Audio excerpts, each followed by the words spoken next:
What's good, Cubers? It's your boy Matt, and it's Card of the Week time. I got a spicy one for you. Let's get started. This week I want to talk about God Eternal Kefnet from War of the Spark. I've been looking at cube include averages on CubeTutor, and it seems like enough of y'all aren't playing this card, so it's time for me to sing its praises.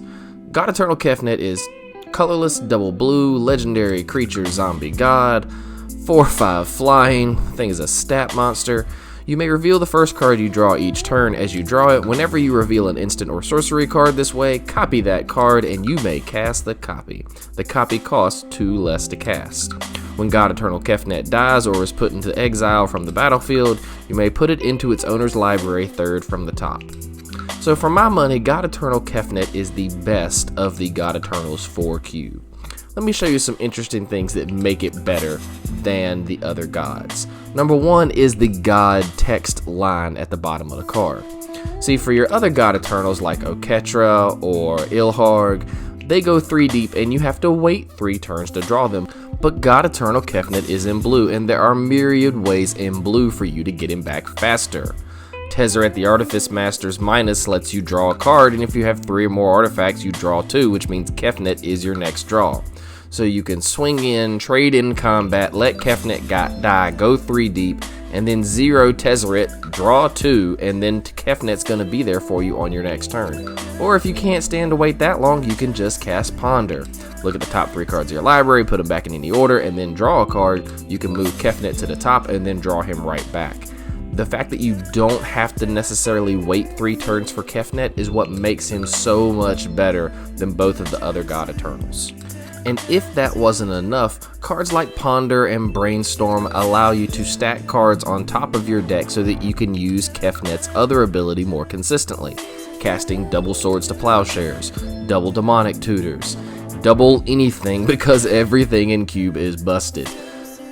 Let's take a look at the other blue 4-drops y'all are playing over God Eternal Kefnet.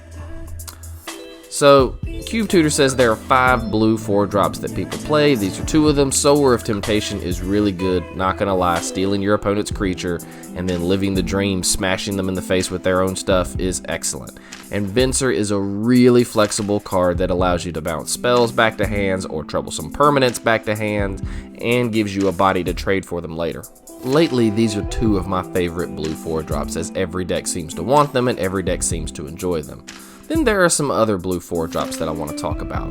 Glenalindra, Whirler Rogue, and Phyrexian Metamorph. I'm actually going to start with the Metamorph because if you've seen my videos at all, you know I feel like this card shouldn't be in the blue section.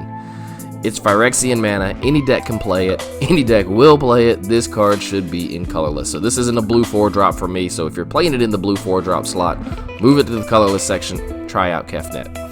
Glenalindra is a card I've loved for a really long time, but lately I just feel like she's showing her age a little bit.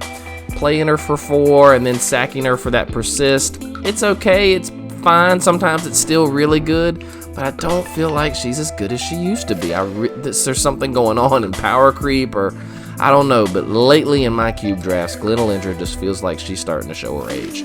And Whirler Rogue is a card that I've never really been super hot on. Yes, she puts a lot of bodies on the battlefield and makes one of your creatures unblockable. She's not nearly as scary as Kefnet, I feel like, when he comes down, your opponent breathes that big sigh of, ugh. And the Thopters are nice, they can block, but they don't block as well as Kefnet, just saying. So, I think you could replace any of these 3 cards to try out Kefnet in your cube. In case you can't tell, I'm pretty high on the big boy, so we're going to go ahead and skip the Is Kefnet Cubable, and I'm just going to go ahead and tell you, this card is a solid B. Just a solid B, B+. I feel like he's one of the best 4-drops for one reason, and that is his power and toughness. Blue doesn't get a creature bigger than 4 until they're 6-drops normally, with cards like Consecrated Sphinx.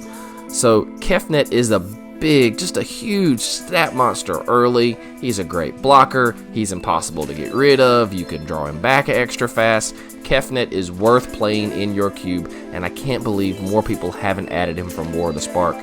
Look to your own and get your house together, boys and girls. That's gonna do it for today.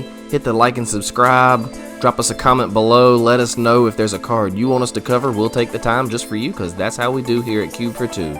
And until next time, shuffle up and keep cubing, my friends.